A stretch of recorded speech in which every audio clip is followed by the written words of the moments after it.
Hello, Joe. Dave, how are you? I'm really good, and it's good to see you. It's morning in Cleveland, right? It is morning in Cleveland. We're finally breaking through with some warm weather. So I'm very excited about that.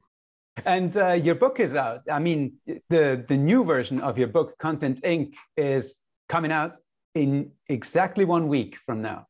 Exactly 1 week. It's been 6 years since the previous version came out. So it's been quite a ride. And it's funny. I thought that the timing for the first one was right, but the timing the timing seems to be really good for this book where a lot of content creators are looking for a business model. What the book does for people is if you want to create a business, you might as well think about going content first. Isn't that what it is? Well, I mean, I think it's what we did with our business, the Content Marketing Institute. And then we went out and interviewed a whole bunch of other companies and realized maybe there's a better business model. Instead of leading product first, it's better to go out, say, where can I be the leading informational expert in something? And then go and build an audience, find your platform, deliver amazing, relevant, indispensable content on an ongoing basis, build that audience. And then once you become so close to that audience and know that audience, they will actually tell you what they would like to buy from you. And a lot of people aren't used to that strategy, but we've seen it over and over again. I mean, we all fall in love with our products, but with this model, we have to fall in love with our audience. It's just a different model, but I think it's a less risky model. It's a less capital intensive model. And I think that as more and more people start communicating on the web, as they've been doing, more and more people attached to social media, I think this is the best model going, and just not enough people know about it yet.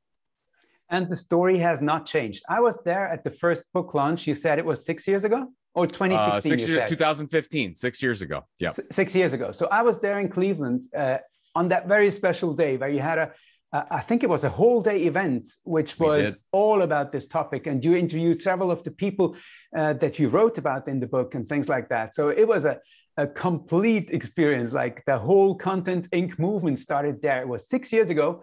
The story, as you have told it just now in a few sentences, has not changed at all. Is that correct? It's just accelerated. I mean, when we did the interviews in 2014, leading up to the book launch in 2015, I was trying to find the model. Obviously, we at Content Marketing Institute, we did that model. We're like, okay, well, let's create the blog, let's build an audience first, and then we launched multiple products off of that. But I wondered, well, how many more of these businesses are out there? And we started to find them. We started to find, Rand Fishkin and Moz, and we started to find Brian Clark at Copy Blogger, and it started to cobble them together.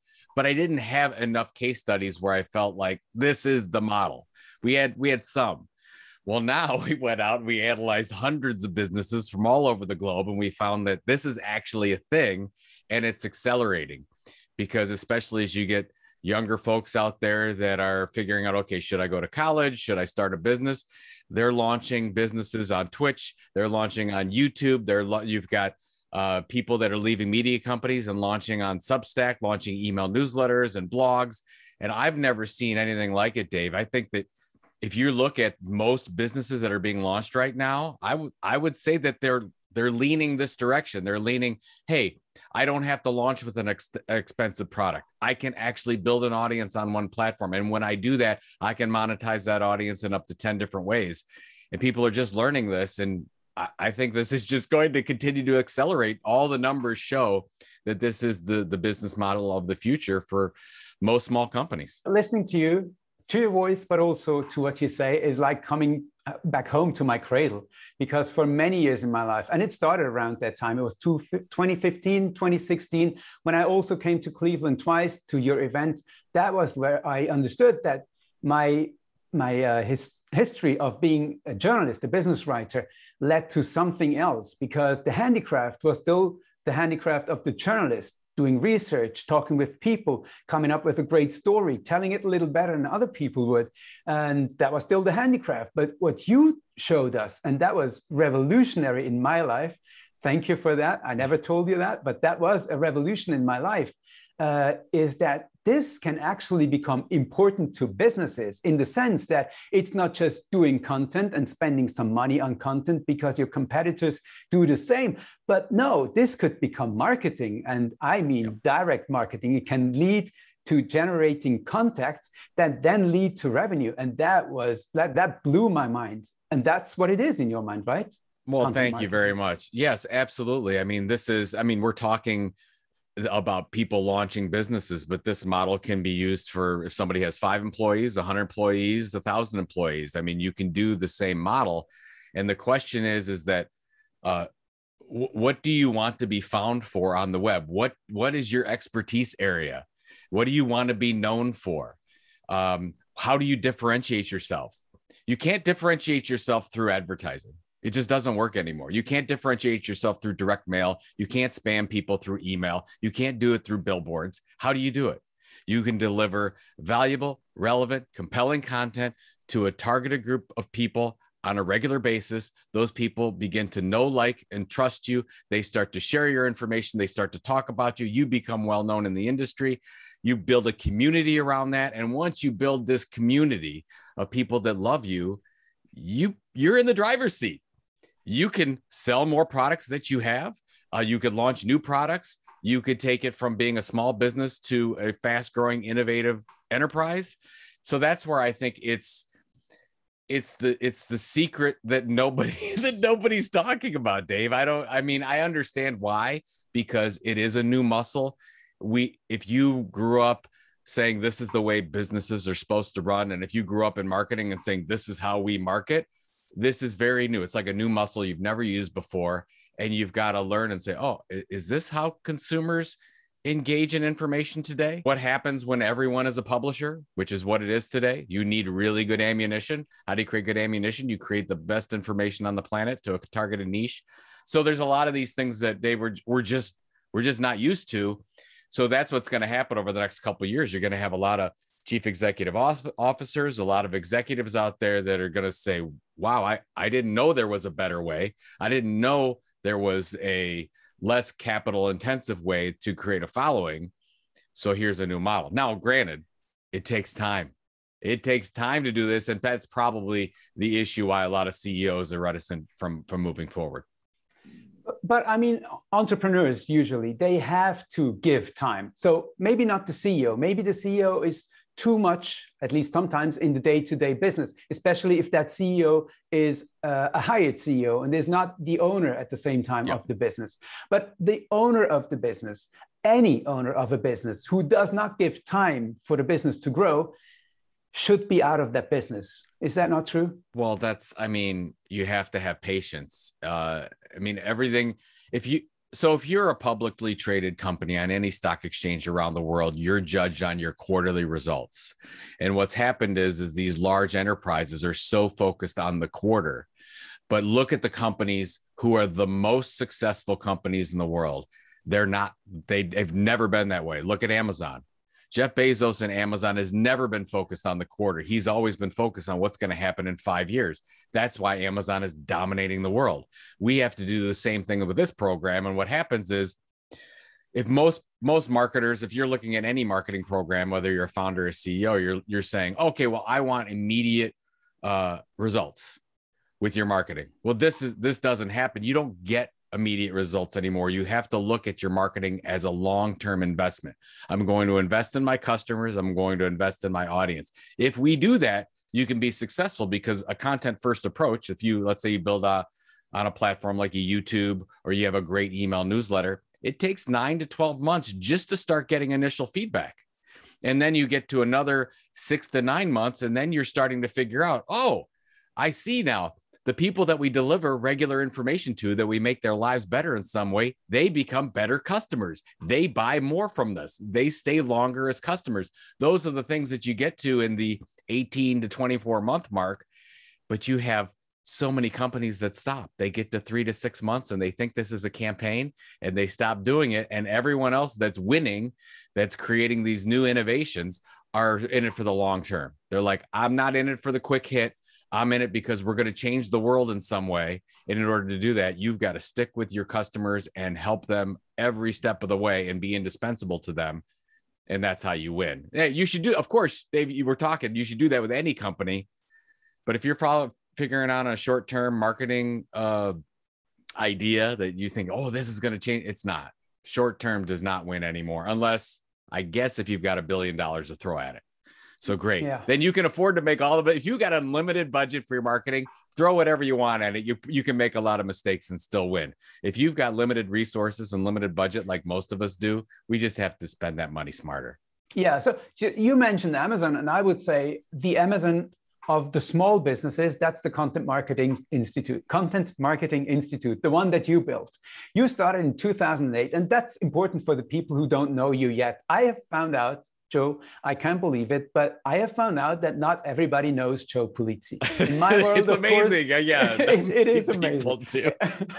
In my world, of course, everybody knows Joe Pulizzi, and that's because I would like to know whether you found that out yourself. Did you call yourself the Godfather of content marketing first, or did somebody else? No, somebody else. I was speaking, I was doing a keynote at an event, and somebody introduced me as the Godfather of content marketing. And I was off stage, and my mouth, I was like, what? Are you kidding me? But you are. I'm walking out. I walked out, I'm laughing.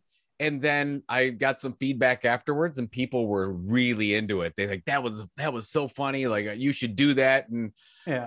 And then it became a thing. I just leaned into it. And so it was funny because I've never used it before in print at all. But then I was talking with our publisher, McGraw-Hill, and I said, well, let's put it on the cover of this latest book, because why not? People. I didn't even see the cover, the new cover. I don't think I saw it. It wasn't in the digital version. It's on here. I don't know if you could see this, but it's on here. It says the Godfather content marketing right there. Marketing. And of course, you also have the Italian name. I mean, well, it goes hand in hand. It works. But for the people who do not understand how this came about, Joe Pulizzi founded his business, I believe it was around 2008, came out of the publishing industry, custom media, and he and his wife, two small kids at home, they decided to do something else, to create a business.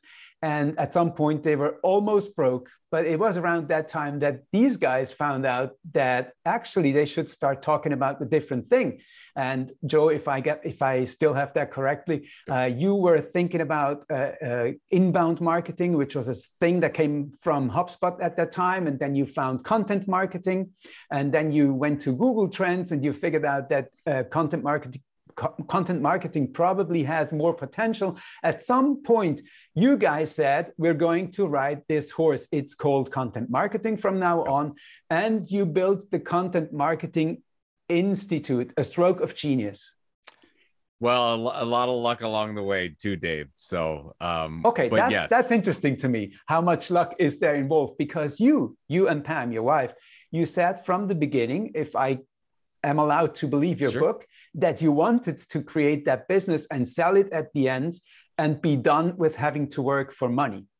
Is that correct? That's correct. So, so I left So you've got almost all that correct. So that was amazing. I left corporate publishing in March of 2007. And I started my first blog post, the blog was called The Content Revolution. April 24th, 2007 was called Why Content Marketing. And that was the day that my wife and we committed and said, we're going all in on this content marketing thing. And to your point, we used things like Google Trends. We looked at what HubSpot was doing with inbound. We looked at custom publishing, custom content, custom media, all the terms, branded content for what was going on. And of course, I did field testing. I was in sales in custom publishing, custom media from 2001 to 2007. And I was talking to chief marketing officers, and I realized that the term for the industry, which was custom publishing or custom media at the time, consumer side was branded content. You had HubSpot focusing on inbound marketing, which was really focused on small businesses. I thought that there was an opportunity to tell a different story. And I said, marketers do not resonate with, when you say publishing, it doesn't resonate with marketers. If you say custom media, it doesn't resonate with marketers. Inbound didn't seem to resonate with enterprise marketers. But when I said content marketing to senior marketing executives, they got it right away. They didn't really understand what it was, but they perked up in their chairs and they said, I think there's a thing. And that's why, I mean, I'm a marketer. We're simple people. You have to call something marketing, like search engine marketing, direct marketing, content marketing. So you have to call it this way. So we went ahead and did that. and then led to the formation of Content Marketing Institute. And that was what we call our content tilt. That was our differentiation. That's how we cut through all the clutter. And at the same time, by calling it Content Marketing Institute? By calling it content marketing, by changing the story. We talk about this in the book. Like, how do you break through all the clutter that's out there? There's a lot of different ways to do it. You could focus on a different audience. You could focus on a new platform. We focused on repositioning the story, moving it away. And if you look at Google Trends, it's so funky because in 2007, content marketing wasn't even a search term. Nobody used that term, and custom publishing was way up here. And then they crisscrossed 3 years later, and content marketing is now, and has been since 2010, the dominant phrase for the industry. Now that we saw an opportunity, we went at it with a consistent content strategy. And then when people started to search for it, we were there. We had 5 of the top 10 searches on anything content marketing related. And then in 2010, the entire business exploded. And then to your point, it was a goal for us to leave and exit the business in 2015, which we did so in 2016. And I'm back here writing books again, Dave, but yes, we had a very successful financial exit. So, because at the time you sold, the news said that you had sold it for 17.6 million, I believe, plus bonus. And in your book now, you write that you have sold it for 30 million. I think that should be enough for you and your sons for quite some time, right? Yep, we're fine. We're doing great. And it's interesting that what you just or hinted at, that you're back, and you're not only. I remember that one of your goals was to write a book every second year, I believe. That's right. That was one of the old goals that you had in life. You also then started to write fiction, which you did, and you planned a second one. But at some point during the pandemic, it must have hit you that there was something else that you needed to do first. And it was, innovative or not, coming up with the same book that you had already published. So here we are. Your book is coming out in a week, as we said earlier. And it's going to be pretty much the same book. Why this book again, and why now? It's the same concept. Thank you, first of all. It's the same concept. So Content Inc., the new version, is more than 50% of it is new information. You have new case studies. We changed the formula a little bit. It used to be a 6-step process. We now have a 7-step process. We move things around based on the feedback that we received, the qualitative and quantitative information. The reason why we made this move, Dave, was because when the pandemic first hit, and to your point, I was content on being a novelist. I was going to write mystery and thriller novels. That was my second chapter, right? I moved on from Content Marketing Institute. I took a year off and I said, now I'm going to write thrillers. And I was totally fine with that. And then let's see, this is the third week of March. Everything closes down. And I start to get messages and emails from many of my colleagues and my friends who were laid off, were having problems getting work at all, didn't know what direction to go. I mean, everyone was in a lot of confusion at that time, but they kept asking me about this model, this Content Inc. model, which is basically, how do I build an audience and then monetize that audience? It's something they thought they could do. I looked and then I'm like, okay, well, maybe this is a thing. And I go look at my old podcast statistics of the Content Inc. podcast, which was the podcast that went along with the book that I started in 2014. And podcast downloads were going up, and I hadn't produced an episode for years. I'm like, okay, something's going on here. Like, I don't know what's going on, but there's something here. And I called my friends at McGraw-Hill Education and I said, I think that there's the time to redo this book, and let's make sure this is the right business model. And let's go find all those amazing case studies so that people can see, yes, this is a thing.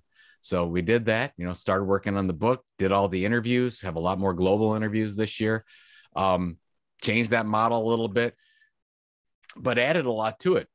Since in the last 6 years, we've got we've got Clubhouse, we've got TikTok, we've got Substack, we've got Zoom, we've got all kinds of new changes that have happened. But what's amazing, Dave, is that the model really of figure out what your content tilt is. Where can you be the leading expert? And then you build on one platform. You don't go everywhere. You don't go everywhere your customers are at. You build on one platform. You focus on how do we drive to email, where we control more of our communications. And then once we do that, how do we drive 10 different types of revenue, which we talk about in the book? I like the fact that we went back and confirmed it, Dave. I like the fact that it just wasn't, because in 2014, 15, I talked a lot about, and I still do, but I talked a lot about how we built Content Marketing Institute. In the new version, I was like, oh yeah, we did this with Content Marketing Institute. We had a very successful exit. Anyone can do this. And here's 100 other companies that have done the same thing. Yeah, which is so valuable. I mean, even for me, as a big fan, almost a nerd, I have been there. It was so important in my life. I mean, that was like listening to Michael Jackson at the time, listening to Joe Pulizzi and Robert Rose, your friend. So that was, you know, it was my culture. That was the thing. It was so important. And of course, it has put me on the right track. But I must also say that content marketing has been destroyed. The term content marketing has been quite destroyed over the last few years because everybody is now doing content marketing. And for most people, it doesn't really work. So that has hurt the term content marketing itself, hasn't it? Well, you have some truth to that. I think that the problem is that you have a lot of people using content marketing, but they don't mean content marketing. They're talking about content campaigns, which, by the way, a content marketing campaign isn't a thing. And I see it all the time. You said that back in the time. But you see it all. I mean, you see it all the time. If somebody says, "Oh, I'm doing content marketing," I said, "What are you doing?" "Oh, we have a 9-month program where we're doing a podcast series, and then we're using Twitter, and we're doing something on YouTube." And I said, "Well, first of all, a 9-month that content marketing is a marathon, not a sprint. If you're going to do something in 6 to 9 months, don't do content. Go do advertising. Go interrupt people." If you're trying to invest and create a long-term asset, it takes longer than 6 to 9 months to do that. The other thing with content marketing is you've got people out there that are diversifying immediately. So they get some great story idea to a target audience and they're saying, "Oh, we're going to do this. We're going to do the podcast, and we're going to do the blog, and we're going to do the TikTok thing, and we're going to do Twitter. We're going to do 18 other things." And that model doesn't work. It's never worked. If you look at the greatest media companies of all time, how have they been successful? They focus first on building an audience on one platform to one audience in one content type at a time. And this is the thing. If you come from publishing, you clearly understand that. And then once you build that minimum viable audience, then you diversify. You've got most people that don't do that. So again, I love the term content marketing. I wish people would use it correctly. But I think that's another opportunity for you and I to get out there and say, look, this is not the way you do that. This is a long-term investment in an audience. You're basically building a customer list before they're customers. You have to think about marketing completely differently now. And you've got a lot of companies on there that say, "Oh, that content marketing, that's the shiny new object. Let's go throw some money and some resources at doing a 3-month YouTube series." And I'm like, why are you wasting time? It doesn't work like that. It's a big waste of time when you do that. It's just getting worse, right? It's this whole short-term syndrome, and marketers are getting into it. Whether or not you believe, CMO, chief marketing officers, only last between like 17 and 20 months. Everything in marketing is become more, "What are you doing for me lately?" And I don't like that model. And honestly, if you come from that kind of a culture, company culture, if you are going to do content marketing, you have to first invest in your internal marketing. You have to first make sure that everyone is on board with what you're doing, because if they don't understand that it takes 9 to 12 months to 15 months to get this thing going, then you might as well not even do it. Like if somebody's going with the financial purse strings are going to pull the plug on you because in 6 months they're not seeing leads or they're not seeing the right KPIs hit, then shame on you up front as a marketer for not communicating this to your team and saying, "We're doing something that's different. This is not the marketing that we've done over the past few years, and we all have to treat it differently." What do we do in the meantime? We already have a business. There is a CEO in place. They have 20 people who need to be fed, and they decide, Joe Pulizzi is right. We need to stop doing what we're doing, this marketing thing, interrupting people. This will not work. We need to build something that is more organic, that actually leads us to getting to the hearts of people, to put out content that already has to do with what these people are already looking for, correct? Mm-hmm. If you want to do that, and you're a CEO, and you have to feed all these mouths, what do you do next? How do you survive? And actually, that's in the book, right? There is a chapter about survival during the time when it doesn't work yet. So talk about this a little. You need to have some, well, first of all, you need to not make the entire move to content marketing.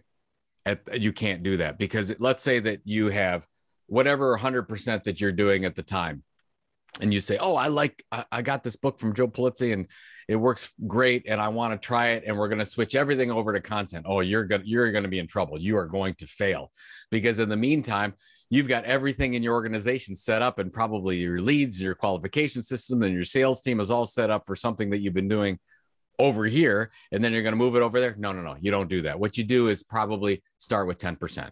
Start with one project. So you focus on, okay, I would look at a business goal. Like, okay, let's look at a particular audience that we have. And you say, well, how can we improve our company by using this method? And you might say, okay, well, if we target this group of people, we believe that we can ultimately sell 15% more if we deliver this amazing piece of information to them in 12 to 15 months, let's say. Or if we create this online magazine or print magazine or webinar series that we believe that we can create better customers, that they'll stay longer as customers, or they'll buy more. It's whatever the hypothesis is, you start with that, do one thing, and then you go ahead and do the platform. That becomes the YouTube series, the Twitch channel, the TikTok, whatever the one thing is that you do great on a consistent basis. You do that and you measure that, and don't do anything else content marketing related. Put a lot of promotion behind it. Do about a 30-70 split. If you have 100% is your budget, 30% spend that on content creation, 70% spend that on promotion and distribution.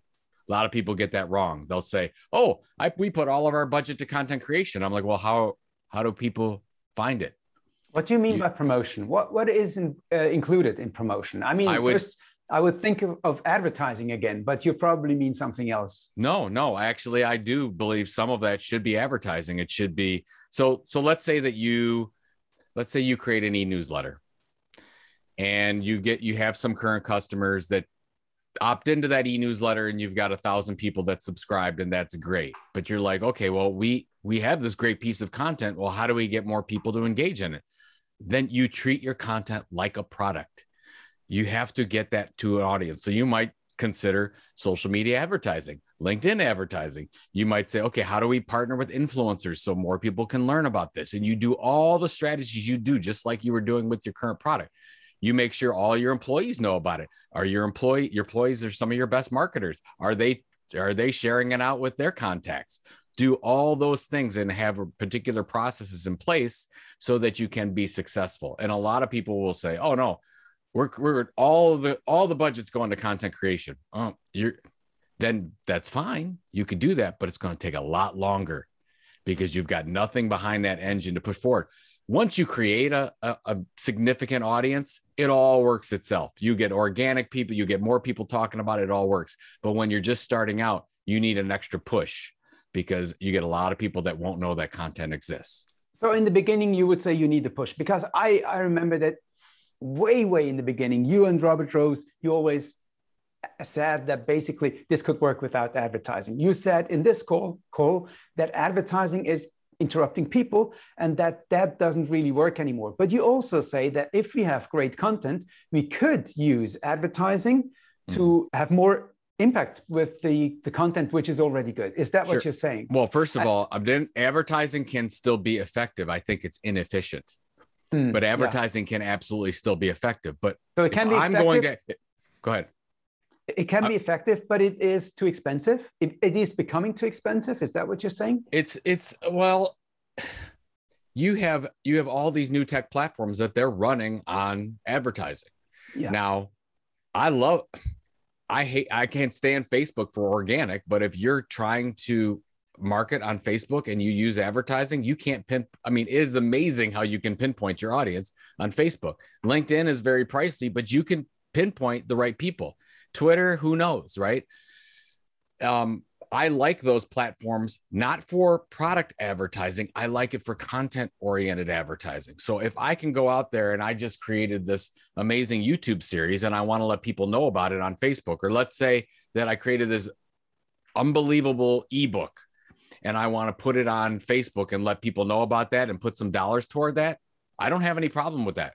I think that's great because I don't think that's interruption. I think I don't have that audience yet. I want that audience. I need to put a little bit of money behind it so that I can target those people. And then if I'm putting out a really good piece of content and they love that ebook, they will become our audience. And then I don't have to advertise to them anymore.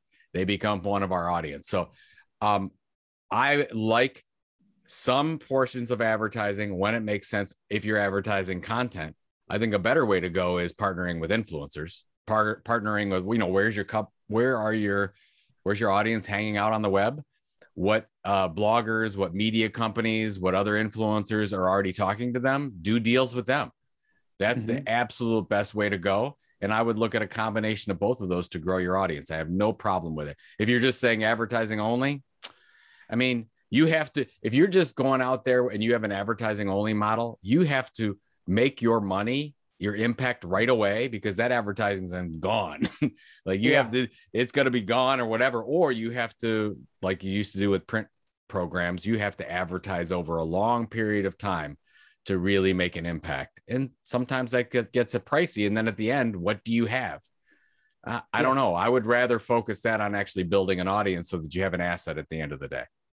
Can the small business still win at content marketing today? The hypothesis behind it is that there was a time when not everybody was already a publisher. And you said it in this interview yourself, everybody is a publisher today. So is there still the same opportunity in content marketing today?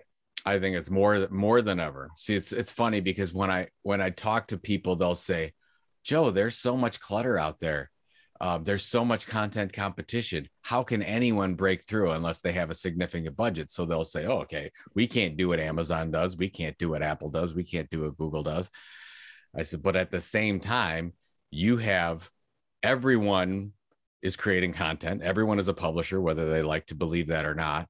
And if you find something that really resonates, you find that content tilt, you find that area of differentiation, like we did with content marketing, then you can quickly break through as a small business. You can quickly be amazing. I mean, in the book, I use it all the time, but Marcus Sheridan, who he started River Pools and Spas, he was a very small company. And he said, well, if we become the leading expert at fiberglass pools, we can be successful even if we don't have a big budget. Well, now they're manufacturing fiberglass pools because they became so big, and they were a very small company at the time.